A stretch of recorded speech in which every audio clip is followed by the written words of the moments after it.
Hello viewers, Radhe Radhe. আজকে বেগুনের ভর্তা বানাবো। বেগুনটা ধুয়ে কেটে নেব, তারপর সেঁকা করব। চাটু বসিয়ে দিয়েছি, এই রকম করে বেগুনগুলো দিয়ে চাপা দিয়ে সেঁকা করব। উপর থেকে একটু সরষের তেল ছড়িয়ে দেবো, দিয়ে ভালো করে সেঁকা করব। এই রকম উল্টে পাল্টে বেগুনগুলো সেঁকে নেব। বেগুনটা সেঁকা হয়ে গেছে, এবার খুন্তি দিয়ে দিয়ে এই রকম করে নেব। কড়ায় সরষের তেল দেব, তেল গরম করে পেঁয়াজ কুচি দেব, স্বাদ মতো নুন দেব, টমেটো কুচি দেব, কাঁচা লঙ্কা কুচি দেব, সেঁকা বেগুনটা কড়াই দিয়ে দেবো।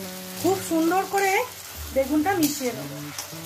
এবার ওপর থেকে সরষের তেল দেব, ধনেপাতা কুচি দিলাম, ভালো করে মিশিয়ে নেব। বেগুন সেঁকা ভর্তা, তার সাথে গরম গরম রুটি, একদম রেডি। তাহলে বন্ধুরা, আজকের মতো টাটা।